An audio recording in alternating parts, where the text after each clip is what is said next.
complicated. And it went unnoticed, but we immobilized indefinitely. It is no longer depending on the sanctions that we have to prolong every 6 months. And we all know that not everybody at the European table, Europe is not a country, it's not a superstate with a supreme leader, it is a confederation. Everybody needs to agree. And we all know a difficult truth, some European countries are not so pro-Ukrainian. Some might, at some stage, say we do no longer want to prolong sanctions, and then immediately you have to release those assets. Now, if you take assets, confiscate them, spend them, and at a certain moment in time you have to repay them, then you have a big problem.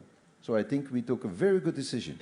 The financing of Ukraine is there, and the assets will be immobilized until the end of the war, which means that, as it always went in history, when there will be a peace deal, the assets will be on the table. And let me be very clear about that.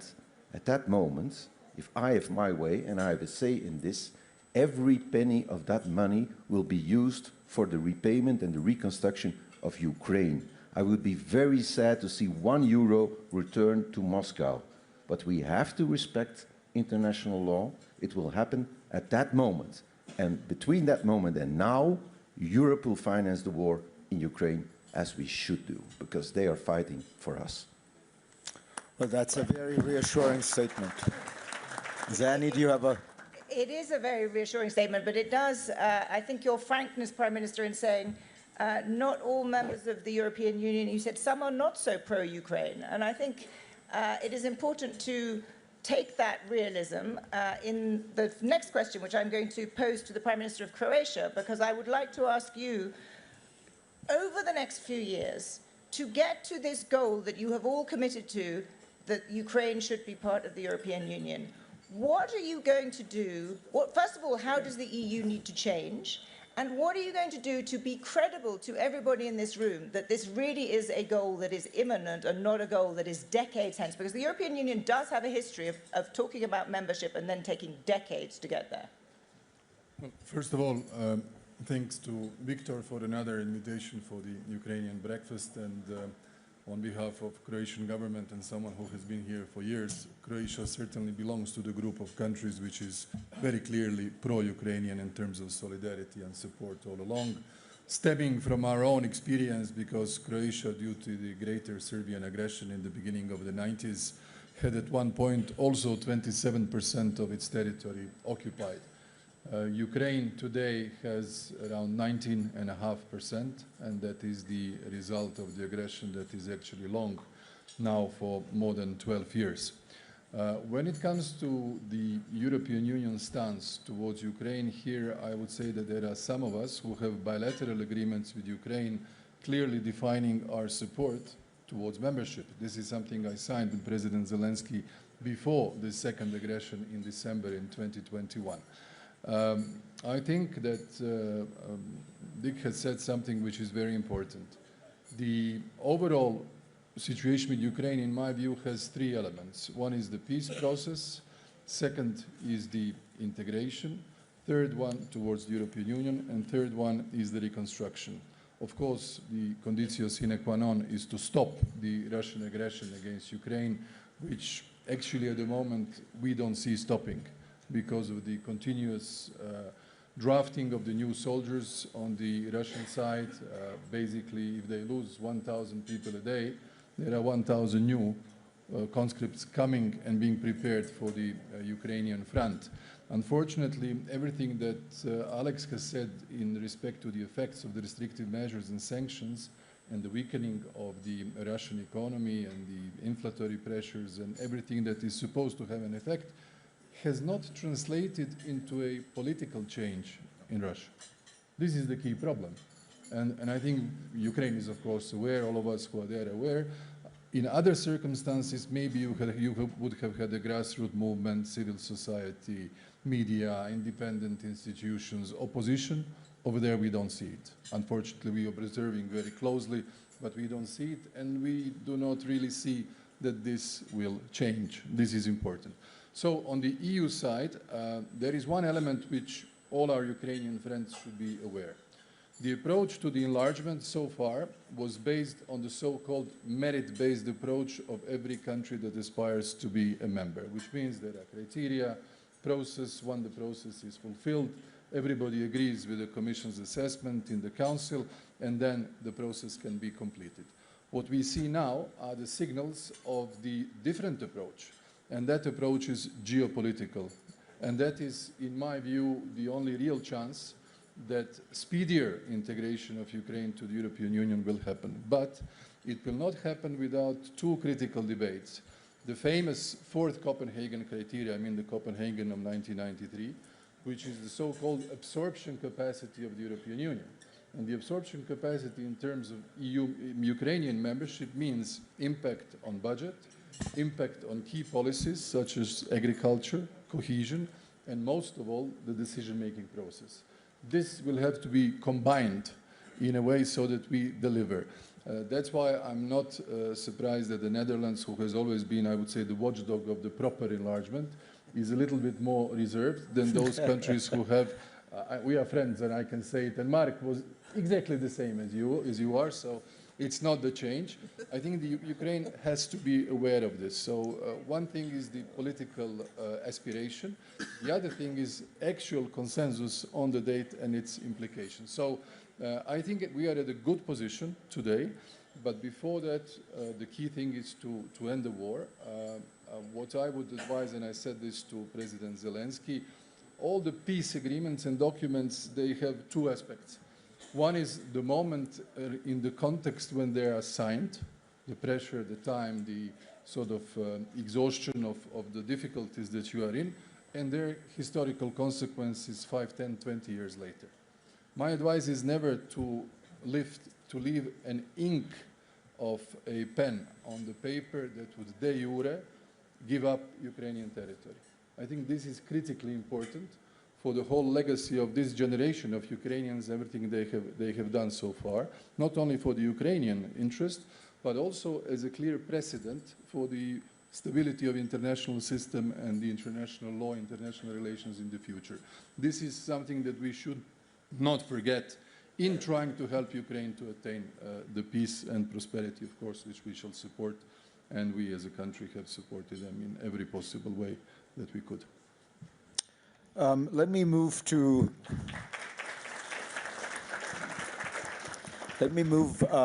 a Ukrainian friend, the Deputy Prime Minister of Ukraine, Taras Kachka. One of the challenges that Ukraine faces in meeting these conditions for Europe is the perception that Ukraine still remains a very, to be honest, bureaucratic and corrupt country. In fact, there has been a recent corruption scandal that engulfed Ukraine, required the resignation of key members of the government. What do you think Ukraine can do that will assure Europe and the international community that it is actually engaging in the kind of deep structural reforms, almost a reconstruction of its government, that would be required to genuinely qualify for European Union membership? Thank you for this question that addressed to the most bureaucratic-looking member of Ukrainian cabinet. You are not, by far. I think that first you see that how the project of bringing prosperity to Ukraine is complex, since we need 7+ speakers to explain all dimensions. And so I will concentrate on your questions, but I agree with majority of what was said, and I think that it's important to understand where we are, not only on what we need to do, but where we are in our position, so that all our partners want predictability, trust, rule of law. We also want predictability in security guarantee, in financial support, and predictability in accession to the EU. So we need to agree that we are in consent with merit-based approach to EU accession, but we want your commitment to accept us by certain date, so that it will not happen somewhere in uncertainty. And if we are talking about complex figures, we need to find a solution how to bring Ukraine to the EU and provide free tariffs for certain territories to export to the United States, however complex it is in EU trade law. Yeah. But let's talk about rule of law and corruption, where I think that we need to be conscious that we are in the, let's say, final and the most complex stage of of structural transformation that lasted since 2015 or 2014. So we, thanks to the current parliament and MPs, we have independent and very functional anti-corruption framework. And the figures for last year, so they're just like, I will quote as a bureaucrat, yeah, so that's, so NABU has started 737 cases last year.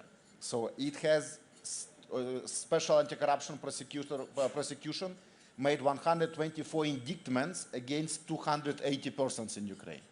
And courts issued 93 sentences against 130 persons. So it is there. And in my opinion, since I actually presented the resignation of these two ministers in parliament, is that every discovered case in Ukraine is a win because we are getting cleaner. And yes, indeed, we still have some, let's say, echoes of the July events. Yeah, so indeed, it was a mistake. And we all made a lot of mistakes. For example, we non-providing to Ukraine Taurus or Tomahawks. But we fixed our mistake. And the question whether other mistakes are fixed.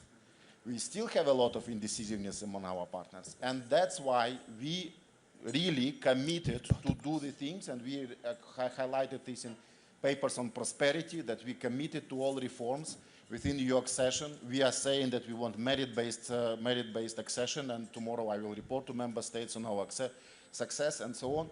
But we need to spend this year not yelling about complexities, not to lecture each other, but to close in all these things, to close the peace deal, to advance on the EU accession, on prosperity things, and next year to celebrate, maybe celebrate accession to the EU, even if it sounds fantastic. Thank you.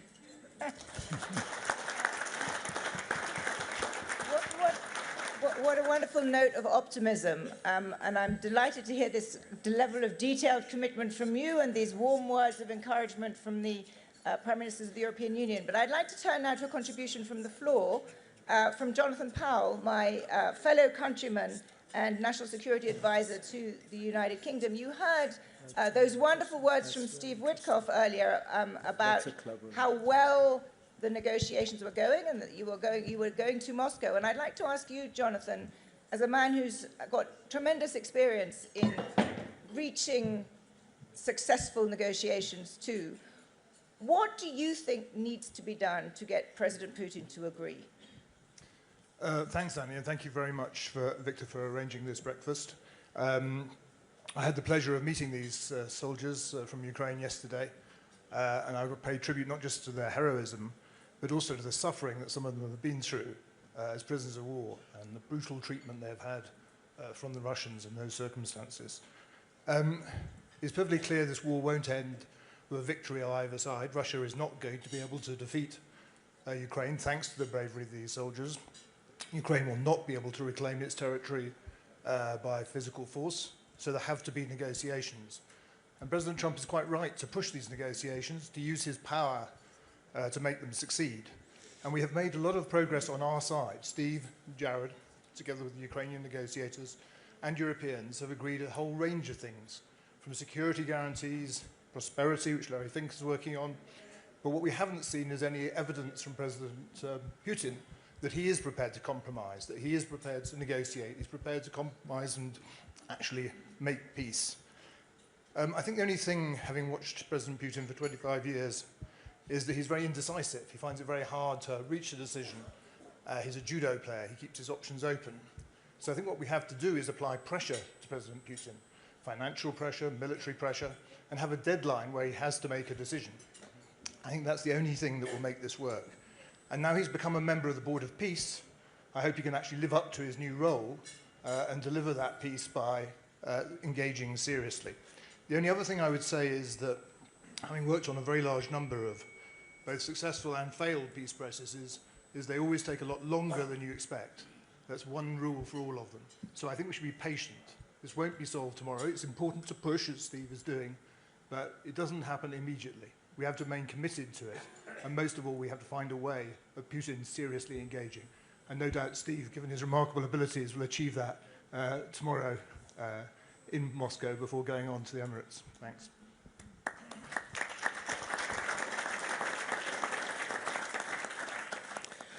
Let me call on a private citizen now, Eric Schmidt. About a year into the war, I suggested to Eric that he join me to attend the conference that Victor throws in Ukraine every year, which he has thrown for 20-odd years now, whose purpose is, and this is prescient 20 years ago, to integrate Ukraine into the Western world and to integrate Ukraine into Europe in particular. Eric was delighted to come and became an ardent supporter of Ukraine, but beyond that also found that Ukraine was in some ways the most innovative country in the world in a very critical way. And I want you, Eric, to tell us what you thought then and what you think now of the way Ukraine is fighting this war. Can we get another mic that works, please? Thank you, Fareed. One of the things that I learned about war is that the war competition is tougher than business competition because lives are at stake. And the transformation in Ukraine from a tech-ish country to a tech country at scale has been dramatic. How do you win or hold against a larger opponent, 3 times, 4 times more people, much more weapons, artillery, and so forth? The answer is you innovate. And so as the brutal necessity of the war started, or became, Ukraine developed a sort of a new form of war, right, largely leading with drones. Soon the Russians copied. And so now in the crucible of this horrible, horrible war, which I spent a lot of time in, you're seeing whole new techniques that will be used in the future for national security, for NATO, for the West, and undoubtedly for our enemies as well. I've come to the view that war is actually going to completely reverse, and that the way you do war and the way you do national security will start with robots in the form of drones, air, land, and sea, and so forth.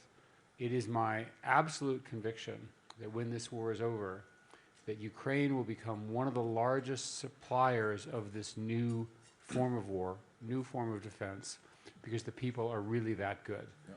And by the way, having spent a lot of time with these people, you cannot imagine the courage of the people at this table. Thank you very much.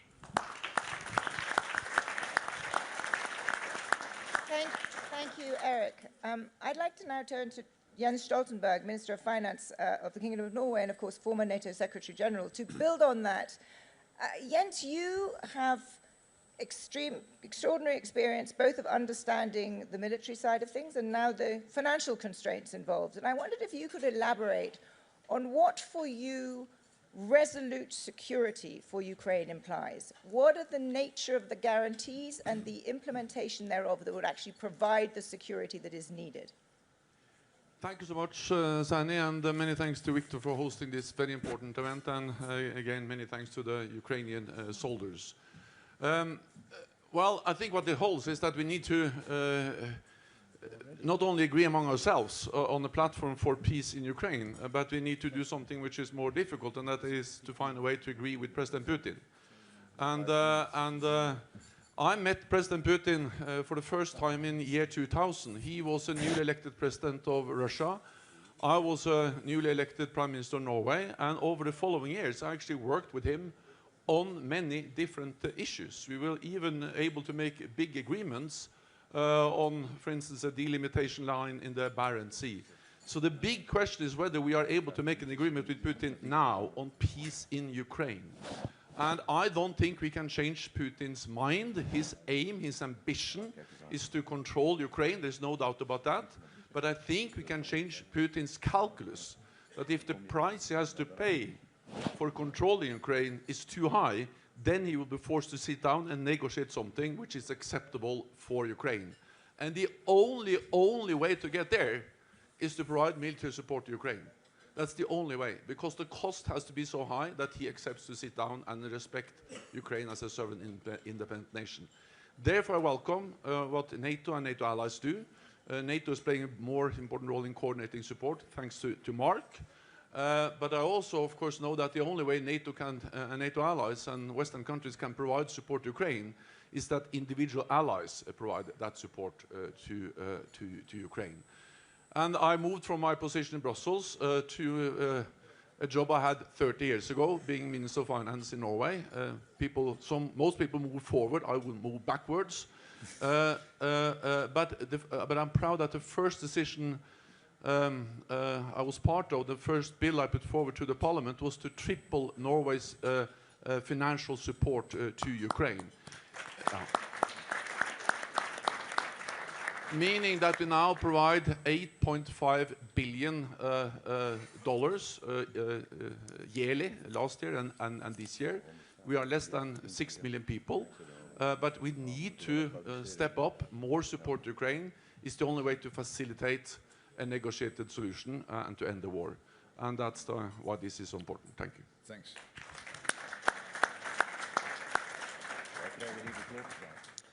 When we talk about support for Ukraine, of course, many people wonder how strong is the American commitment to Ukraine? And American government still in the Constitution has 3 branches of government, and we have a very distinguished representative from the first branch of government, Congress. Chris Coons, do you want to give us a sense of the mood in Congress in terms of support for Ukraine? One of the questions I think we should be asking in the United States is, who are these brave soldiers fighting for? Yes, they're fighting for their families, they're fighting for their country, but they're fighting for us. They're fighting for our freedom and our future. This will be defined as a century of freedom when they win. And the United States should be absolutely clear that we will provide uninterrupted, robust intelligence support, military support, and financial support to the cause of Ukraine. I'm here with a bipartisan delegation, Senators Tillis and Murkowski, Senator Graham, who has been furiously texting with me. Don't give him your number if you want to sleep. He is relentless. And I just want to briefly say, many of you know that there is unfinished work in the United States Congress. Next week, we will pass the Defense Appropriations Bill. I'm the senior Democrat on defense and intelligence appropriations. And it will include funding for Ukraine, for U.S. assistance directly to Ukraine, which I believe is an important public signal, hundreds of millions of dollars. But we also need to be prepared to ratify a strong security guarantee. So if we can do what has to be done next and get Putin to the table and provide the pressure on him and on all those who are buying his oil, we can conclude this war.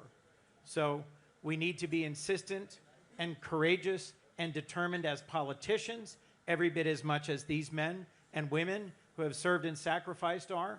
And we must be clear-eyed that the issues discussed, admission to the EU, access to frozen funds, sustained reform within Ukraine, incredible innovation that is transforming the future of conflict, can and should be met, as Steve mentioned, by tariff-free access to the United States markets, and with a persistent and sustained, not just cautious, not just hesitant, but celebratory support of the fight for freedom that these Ukrainians have dedicated their lives and hearts to. Thank you.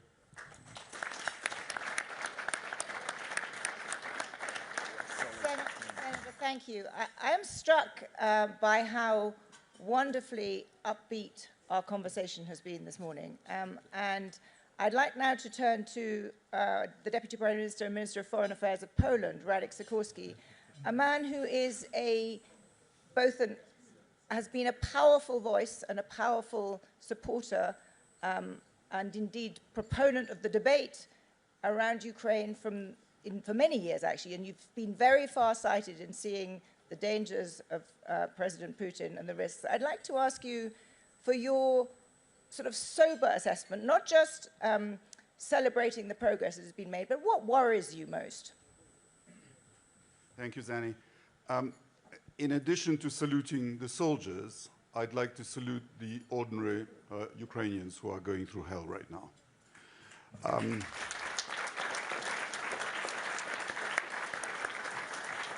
A large proportion of the people of Ukraine live in the type of communist-era housing estates on which I was brought up in communist Poland. And they depend for heat and electricity on these area heating plants.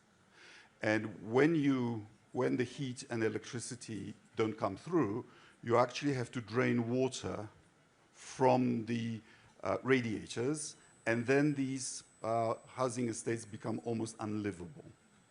And you now have an exodus of population from the major population centers, including Kiev. And it's a real danger to Ukraine. These people did nothing to deserve this. Deliberately targeting civilian infrastructure is a war crime. Vladimir Putin is no man of peace. I was very cheered to hear Mr. Witkoff's assessment that we might be close to a deal, and I hope he's right. In the spirit of President Trump's hyper-realism, I'd like to just say what Europe's cards in this are. So last year, we financed not just the war, but also the functioning of the Ukrainian state. The biggest sanction on Russia is the denial of the European market to Russian oil and gas. We have sanctioned the clunker fleet. We have, as the Prime Minister of Belgium said, we have now permanently blocked the Russian assets. We have pledged 90 billion euros to sustain Ukraine for this year and next. We will be providing the majority of funds for Ukraine's reconstruction. We will take some risks in admitting Ukraine into the EU, and it is our security that is at stake. Poland is actually the only NATO and EU country that borders both on Russia and Ukraine. So these are our cards, and here's my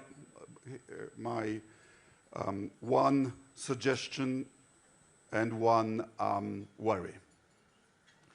The worry is that if Ukraine doesn't end up within defensible borders as a result of the deal that I hope comes, we will be planting the seeds of the next war. And my final suggestion is that to get to a fair deal, you have to put pressure not on the victim of aggression, but on the aggressor. Thank you very much.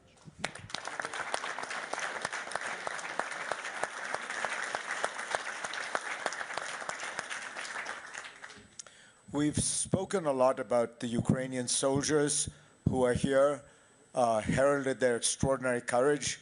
And for those of us who have seen them in Ukraine, it really is remarkable. I thought I'd call on one of them to share perspective at this moment. Yuri Filatov has a job that 3 or 4 years ago didn't exist in any army in the world. He is the unmanned aerial vehicle commander of the 3rd Army Corps. Yuri. Yeah, thank you. Thank you, gentlemen, ladies. Thank you for this opportunity to come here and to have this message directly from frontline. During these days, we have great conversations with many nations, first of all, European nations, and my main message would be for them. You know, this kind of conversation we have right now is remind me where our conversation during December 2021, probably January 2022, in Ukraine with our friends. And we were also discussing possibilities, what would come and what can happen. Right now we are in a state that international law is not working anymore. And we as Ukrainians know that for a long time. Let's shortly remind how we get here. Ukraine has given 3rd largest nuclear arsenal giveaway for international guarantees. We gave up our missiles to Russia. Actually, they flew later to us again.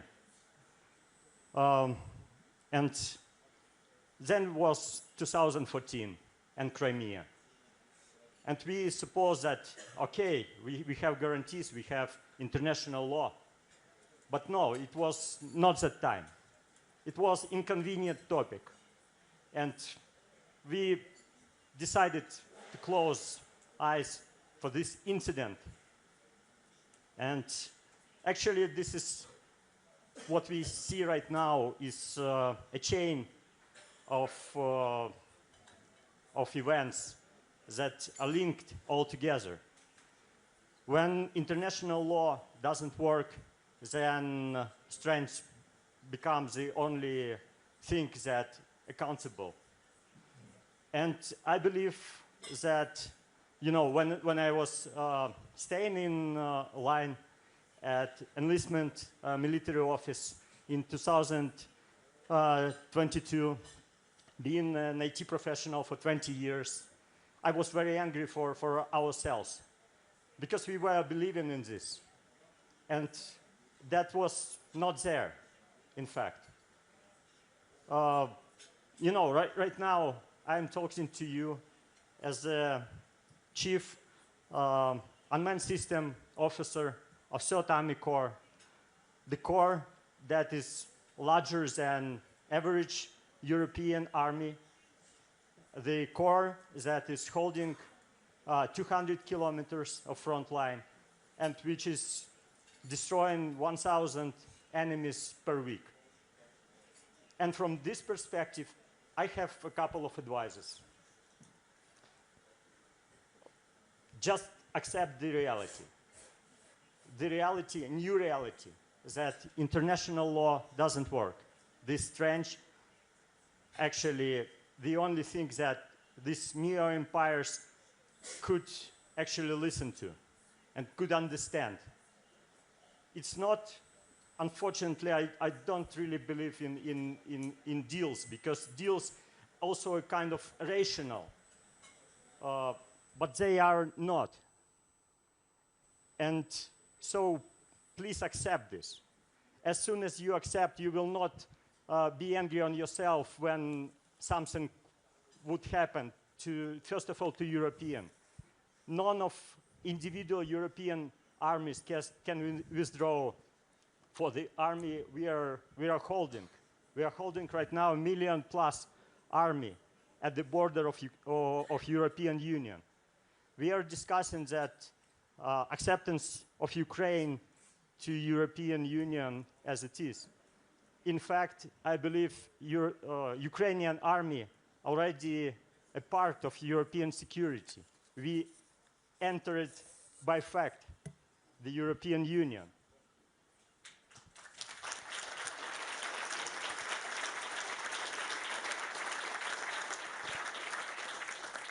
Thank you. So please, be united.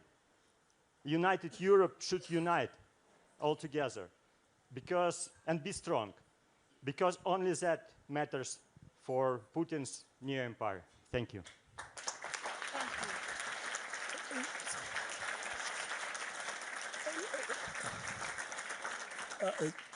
Zani, can I take this moment to hand over the podium to you, because I have to go and chair the session with the President of Israel in the main WEF hall. President Stubb has a similar commitment, and I think the Prime Minister of Belgium has one. So Zani is going to solo moderate. So now the IQ level has really gone up.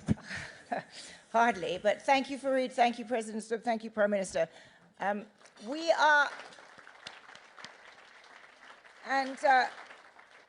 you, Yuri Filatov, for that very powerful intervention, and indeed extremely powerful point. Ukraine is already protecting European security. I think that is something absolutely essential for us to know. We've been honored to be joined by 2 more US senators, Senator Murkowski and Senator Tillis. And I wondered, Senator Tillis, whether you would like to offer your perspective on the role that you would like the United States to play, both in the achievement of a peace deal and then in the sustaining of credible security guarantees for Ukraine. Thank you. Good morning. I'm Tom Tillis, Senator from North Carolina. Some of you may not know about North Carolina, but one of the reasons, and actually if I speak about the military service members here, if I shed a tear, it's a tear of gratitude. but we're the home of the Global Response Force. When the president has an emergency somewhere around the world, it's the 82nd Airborne from Fort Bragg that leave and literally can take a city and deploy it anywhere in the world within 96 hours. Down the road from there, we're the home to half of the Marine Corps at Camp Lejeune. I can tell you, gentlemen and ladies of the Ukrainian Army, we are in awe of your courage and what you've done on the battlefield. Will you please stand and let all of us give you a warm round of applause? Please stand.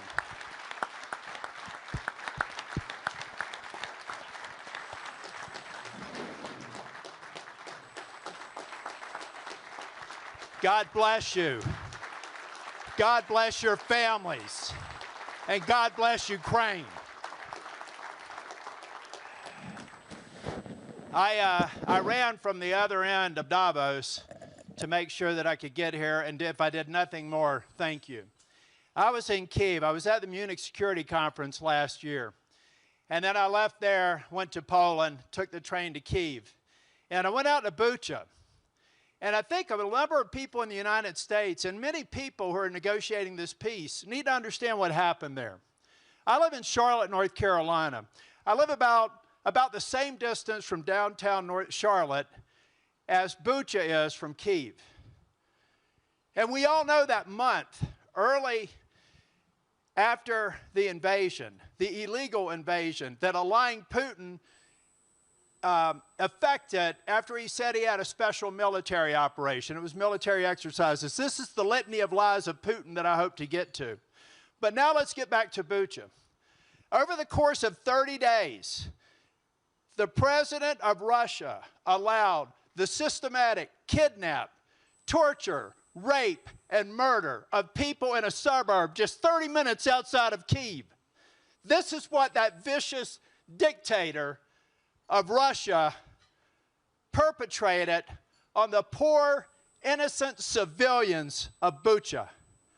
I saw this in Bucha, and I went to the memorial. I saw all those lives, more than 500 lost, at the direct command and knowledge of Vladimir Putin. He has systematically done that throughout all of Ukraine. And you all, in spite of that, in spite of the threat to your families, in spite of the murder that's occurred over this weekend while he pretends to want peace, you've stood strong. And you need to understand that the American people are behind you. And we will be behind you. And as a U.S. Senator, I will do everything I can to bring the Article 1 branch behind you. And there will be no lasting peace unless it's something that's ratified by the Article 1 branch. It can't just be a deal. It can't be something that Vladimir Putin won't honor. It has to be something that has the binding force of a treaty and subject to the Article 1 branch. Otherwise, in my opinion, it's not worth the paper it's written on. Vladimir Putin is a liar. Ukraine stands in the breach. After the Munich Security Conference this year, I'll be traveling to Moldova. Thank God, in spite of Russia's attempts to steal that election, democracy won. And this poor country, which incidentally has North Carolina National Guard stationed there, is still hoping that we succeed in Ukraine so that Putin will not continue his march through Moldova, the West Balkans, and try to reestablish the Russian Empire. This is unacceptable. And it's as big a threat to the United States as it is to Europe. For anybody who thinks we have a big ocean that protects us, they don't understand history. They don't understand that Xi Jinping is cheering on Vladimir Putin and hoping that the West makes a mistake. But ladies and gentlemen, we have an opportunity to turn the tide. We have an opportunity to end Putin's ambitions. We have an opportunity to free the Russian people ultimately and have them live in a family of democracies.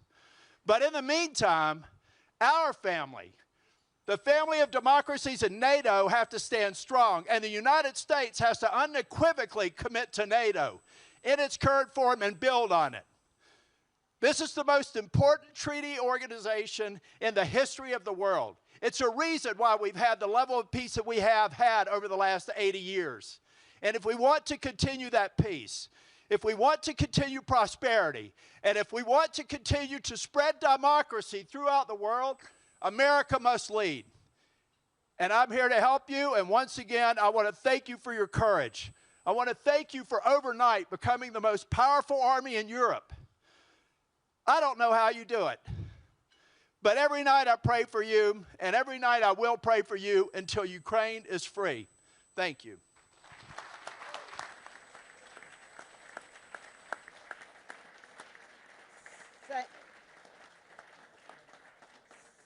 Senator, thank you for those powerful words. Let me now turn to a man who will give us a provocative and broader historical perspective. I don't think I even need to say his name, but Professor Neil Ferguson, what is your take on this? And what are we missing in this conversation this morning? Thank you, Zanny. I can't match Senator Tillis for rhetorical passion, though I admire the sentiments he just expressed. But I can't help but point out how strange this week has been. This Davos was billed as the spirit of dialogue. But the dialogue that I've been reminded of is the Melian dialogue in Thucydides' History of the Peloponnesian Wars, which you all are familiar with, I'm sure. The key passage is the line in which the Athenians tell the Melians, the strong do what they wish, the weak do what they must. And that's been in some ways the nature of the surreal conversation that has gone on for most of this week, consuming most of our time about Greenland. Passionate speeches about international law, which might have come from the mouths of the Melians, and then realist responses, which certainly recall the Athenians. There are a number of European leaders here who I want to ask a question. When all the fine speeches have been made about support for Ukraine, I would love to understand why the pace of European rearmament is still so slow. Because it's one thing to commit to increase your defense spending to 3% or even 5% of GDP. It's another to actually do something, to procure the weapons, to modernize the defense forces of Europe. Let me take the example of Denmark. Denmark has very nobly delivered a very large proportion of its arms to Ukraine. I think my friend Moritz Schulrich's Kiel Institute has shown that it's probably delivered one of the largest percentages of its own arms to Ukraine, which is noble. But it's rather Melian if you don't then replace those weapons with new ones and modern ones that meaningfully contribute to Europe's defense capabilities. You are so right, Yuri. Ukraine has become the defense force of the European Union. But where are the defense forces of the real European Union member states? It's unfortunate there are no German representatives here, because that's the key issue that nobody has yet touched on. Why is it that despite the fiscal commitments that have been made by the German government, which are of course an enormously important step, the pace of German rearmament is so painfully slow? Eric Schmidt is one of those people who's making a huge effort to scale Ukrainian drone production. Think what a difference it would make if Germany today announced Operation Warp Speed for German rearmament, huge new gigafactories to scale the technology that the Ukrainians have pioneered, so that not just 3 or 4 million drones can be produced, but 10, 15 million drones. Nothing will change Putin's calculus more decisively than a meaningful increase in the pace of European rearmament. Speeches at Davos aren't going to do it, folks, no matter how passionate they are. But real and meaningful German rearmament, and I'll say also European rearmament, that's another matter. So I would urge my European friends, be a little less Melian and a bit more Athenian, and let's send a signal that no Russian dictator will ever, ever be able to misunderstand because of your actions, President Putin. You have required, necessitated something that the Germans hoped they would not have to do. And that is a very rapid rearmament, which I hope will lead a general European rearmament. If any of my European friends would like to comment on this, I would very much like to hear what they are doing to bring about Operation Warp Speed and a meaningful European military response to the Russian threat. Thanks very much. Thank you. Thank you, Neil. Your European friends are indeed itching to comment on this. Mark Rutte is practically jumping out of his chair. Mark, the floor is yours. No, but thanks for the challenge. Of course, I speak for NATO, and NATO is 50% US, and the other 50% are the other 31 allies.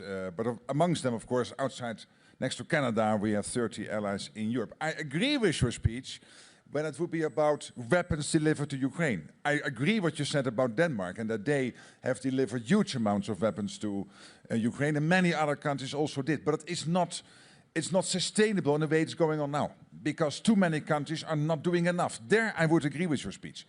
I do not agree with your speech when it comes to the rearmament of Europe, and particularly not Germany. And I'm going to defend them. Germany spent in 2021 70 billion of their annual budget on defense. By 2029, that will have been risen to 160 billion.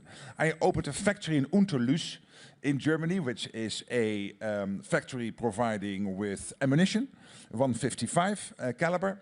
They have built that factory from nothing. There were sheep grazing there to having that factory fully automated opened in 14 months. Normally it would take you 10 years to only get the paperwork in order. Now in 14 months from nothing to a full factory. This is what Germany is doing at the moment. They will massively grow their armed forces. And this is not only Germany, this is many countries. So I agree with you when it comes to support for Ukraine. It has to be more spread. It cannot only be dependent on Norway, the Netherlands, Canada, Denmark, Germany and a couple of other countries. There we need to have the burden sharing. But when it comes to the rearmament, I think what you said is right. We have to do it, but it is happening, and that's the good news. Prime Minister, you wanted also to add a comment. Just a short comment, and with a lot of appreciation for Niall and his thoughts and the comparison with the ancient Greek times. I think we have to be aware of one simple thing. One is to be a country at war, and the other one is to be covered under the umbrella of collective security in peace. I'll tell you an example of a small country. We are looking forward for 800,000 men in Ukraine under arms after the peace deal. Croatia is a country of 4 million. During the time of the Greater Serbian aggression and the occupation of our territories between 91 and 95, at the moment when the Croatian military forces liberated 3/4 of at the time occupied territories, we had 200,000 men under arms, country of 4 million. And we did it in a speedy manner of 4 days. 4 days. Plus, under the arms embargo. For years, not a single bullet was bought legally. It was all smuggled. More expensive, more difficult, and still managed. That's why the Croatian, unfortunately, unique experience on the European continent is so worthy for Ukraine, especially the part of the peaceful reintegration of the occupied territories which happened in '98. And today, to give you an example, Mark was just in Zagreb last week. We are now undergoing a huge transition from the Eastern military technology to the Western one. And I don't want to enumerate everything that we have done, but we have new European, French fighter jets, new German tanks coming, all sorts of American military equipment, helicopters, plus our own FPV drone production. One small company now became one of the important partners for Ukrainian military companies in assuring that there are enough FPV drones in Ukraine. So I think this is happening. Maybe it's not well emancipated, but it is happening. And, you know, depending on the size of the country, one can only do so much. And my final point, we really are fully aware of the suffering of the Ukrainian people. Our electricity companies, together with the Ukrainian electricity companies, we are now providing necessary equipment which was destroyed and is the one that was used in Ukraine before, and we still have it. So we want to help you to go along through this big suffering during the winter, and a lot of respect to the Ukrainian soldiers and gratefulness for everything you have done for your country and for the freedom of Europe. Thank you. I have a very long list of people who would like to speak, but I also see that it is 9 o'clock and you all have other engagements to go to. What I would propose is that I think we should end this breakfast by hearing from one more of the Ukrainian heroes. That is what this is ultimately about. So I'd like, if they're still here, to call on Alexei and Yulia. Are you here? And could you give us, to conclude, your assessment of the stakes? What are you fighting for? What are the stakes? What do we all need to leave this breakfast knowing? And Alexei will be speaking in Ukrainian, I think.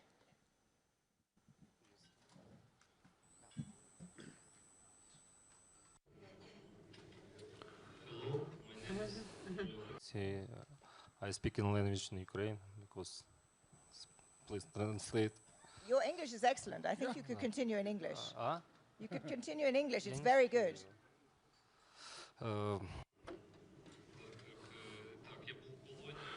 I was in captivity, and I can tell you that all abstract ideas disappear there. There's no geopolitics in captivity. There's no any long-term planning in captivity.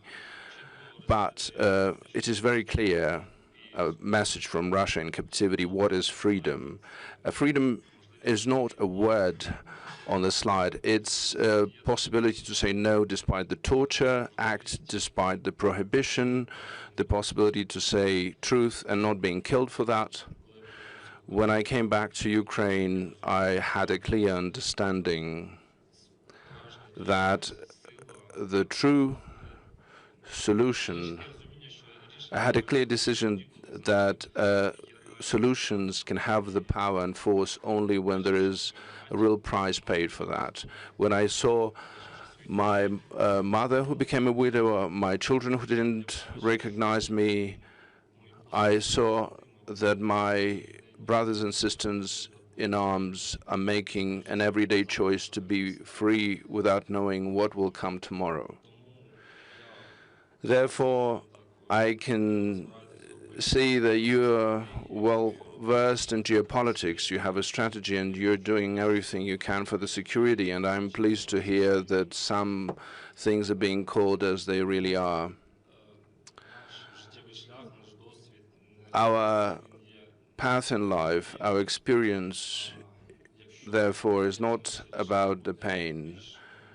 If each of your individual decisions will be more specific, more swift, and it will bring about security and peace to Ukraine, then I will be able to explain to my children that our path is not about a pain, it's about a sense, a common sense.